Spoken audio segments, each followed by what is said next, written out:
अस्सलाम वालेकुम। तो कैसे हैं आप लोग? जैसा कि आप लोग मुझको नहीं जानते होंगे तो जानेंगे भी कैसे। ना सी शहजादे ना वालिद साहब साढ़े कोई किंग।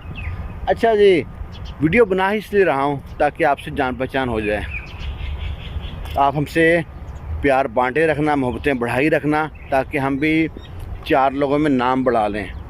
शुरू से सोचते थे चार लोग क्या कहेंगे, तो वो चार लोग नहीं मिले तो मैंने सोचा वीडियो बनाते हैं। अगर 4-6-8 महीने में हम फेमस हो गए तो जो चार लोग हमको मिलेंगे उनसे पूछेंगे भाई आप क्या कहते रहते हो मेरे बारे में, ठीक है।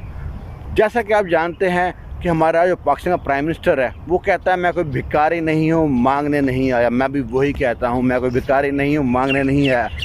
जिस तरह आपने मुझसे पहले लोगों को लाइक सब्सक्राइब किया है, मुझे भी कर दें। देखिए मुझे सब्सक्राइब कहना भी नहीं आ रहा, यूट्यूब पे आ गया हूँ। अच्छा, तो मुझे आप गाइड भी करते रहे मैं क्या करूँ, वीडियो कैसे बनाऊँ। अब ये मत कह देना कि आप यूट्यूब पे वीडियो बनाना बंद कर दो, ठीक है। तो यूट्यूब पे वीडियो बनाने का शौक़ होता है हर बंदे को, फेमस होने का, अपना दिल की बातें करने का। तो मैं भी आ गया हूँ। आपको मालूम पड़े जब इनको लाइक सब्सक्राइब करेंगे तो आपको कौन सा हीरा बंदा मिल गया है, अनमोल आदमी मिल गया आपको मैं किस तरह मोटिवेट करूँगा, गाइड करूँगा, कहानी सुनाऊँगा, ठीक है।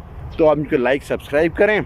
यूट्यूब देखने का असल में शौक़ तो नहीं, जब कोरोना दिनों में बहुत देखा यूट्यूब, तो जब देख देख के थक जाते थे ना यूट्यूब पर, पता क्या कहते थे कि दुनिया 2022 में ख़त्म हो जाएगी, ये हो जाएगा, वो हो जाएगा, और एंड पे कहते हैं हमारे चैनल को लाइक सब्सक्राइब करें ताकि हमारी वीडियो आपको मिल जाए। यार हम रोटी को चोची कहते हैं, हम एक तरफ कह रहे हैं दुनिया ख़त्म हो जाएगी, लाइक सब्सक्राइब क्यों करें। सबकी अपनी अपनी दुकानें हैं, और ये मैंने भी एक दुकान लगा ली है। तो आप मुझे लाइक सब्सक्राइब करें। उसके बाद क्या करना है कि आप मुझको जो कमेंट्स में आइडिया दें कि कहाँ क्या है, कहाँ से हैं, अपना तारुफ़ कराएं। तो मेरा तारुफ़ तो है, मैं पाकिस्तान से हूँ, सऊदी अरब में होता हूँ, यहाँ मेहनत मजदूरी करता हूँ। अल्हम्दुलिल्लाह अल्लाह ताला लाखों करोड़ों से अच्छा रखा हुआ है। अपना फैमिली का पेट पालता हूँ अल्लाह के हुक्म से। लो जी, लंबी वीडियो नहीं करता, अपने दुआओं में याद रखना। अल्लाह ताला आपको खुश रखे, शाद रखे, आबाद रखे। अल्लाह हाफिज़।